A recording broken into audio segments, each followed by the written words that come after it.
Hello good morning everyone and मो आसी जाइए मो दीदी घर माने गाँव को आसी काली आसी तो ये आंकर दशहरा हो लास्ट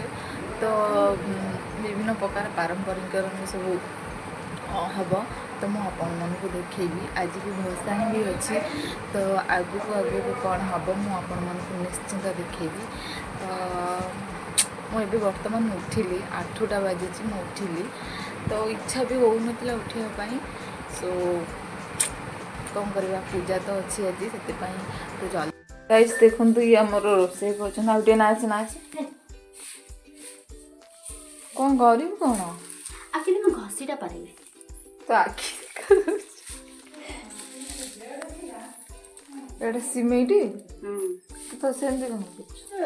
कौन देखो घसी बड़ा होचे वो सब जान करते भी था एटी हम टावर लगाई हमर कंपनी रो टावर और हमर कंपनी रो टावर वो सब जान कर दे देखो ना हांडी देखो दाम हांडी के जाओ जे भाजी बा सिमे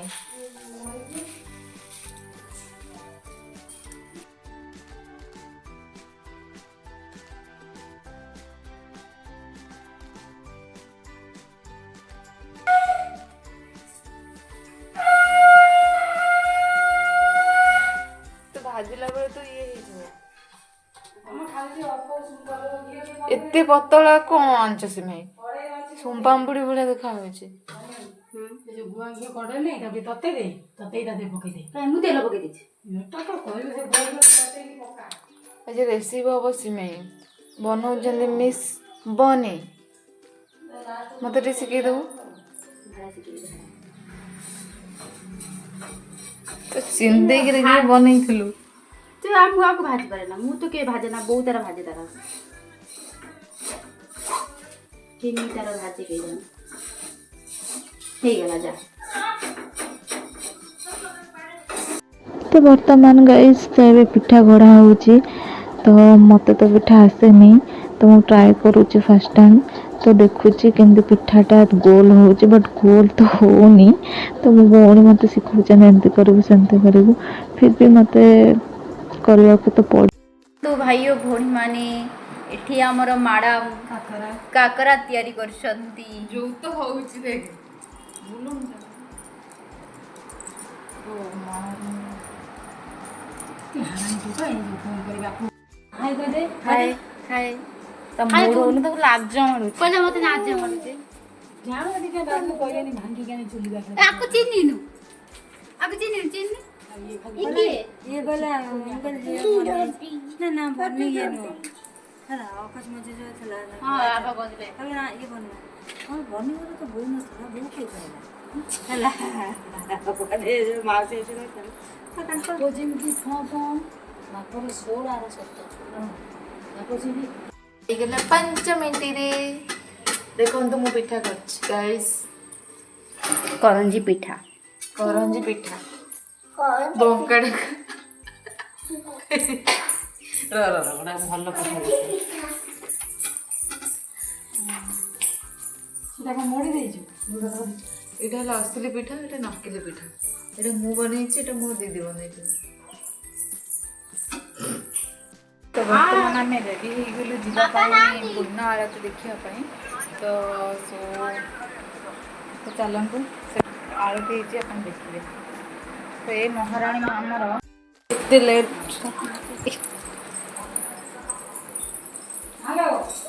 आस जल्दी जल्दी आस देखे भी ना तू कितने लेट कर टिकल नहीं तो वर्तमान एबे माँ को पाखर आरती स्टार्ट हम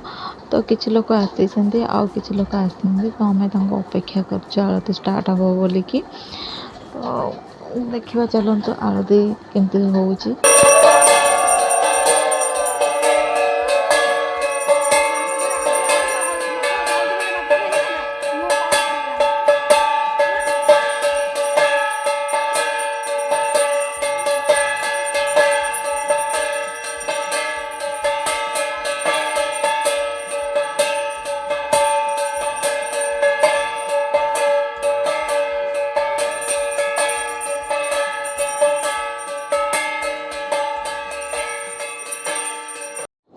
ତ ଆମ ଝିଅ ବର୍ତ୍ତମାନ ମୋତେ ଅଳତା ଲଗାଇ ଦେଉଛି। ଆମେ ଜଲ୍ଦି ଜଲ୍ଦି ପଳେଇଥିଲୁ ବୋଲି ଅଳତା ଲଗାଇ ପାରିଲୁନି, ତାଙ୍କ ଘରକୁ ଜଣେ ଆସିଛନ୍ତି। ତ ଏବେ ଆମର ଅଳତା ଲଗାଇବା ସରିଗଲାଣି। ତ ଏବେ ଦେଖନ୍ତୁ ଆମର ଫାଇନାଲ୍ ଲୁକ୍ ପାଦଟା ତ କେମିତି ଲାଗୁଛି ତ ଆପଣମାନେ କମେଣ୍ଟ କରିକି କହିବେ। ତ ଇଭିନିଂରେ ଆଙ୍କର ଏଠି ଭଜନ ସନ୍ଧ୍ୟା ହେଉଛି, ତ ଆମେ ବାହାରିକି ପଳେଇ ଆସିଲୁ ଭଜନ ଦେଖିବା ପାଇଁ। ତ ଭଜନ ବର୍ତ୍ତମାନ ଆରମ୍ଭ ହେଲା।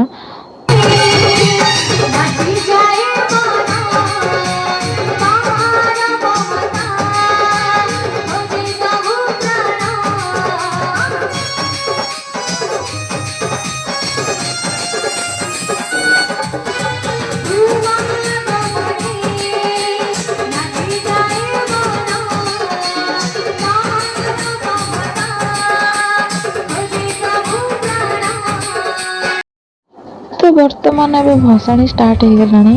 ଆମମାନେ ବର୍ତ୍ତମାନ ଦେଖୁଛୁ। ତ ଚାଲନ୍ତୁ ଆପଣମାନେ ବି ଦେଖନ୍ତୁ ଆଉ ଏନ୍ଜୟ ବି କରନ୍ତୁ।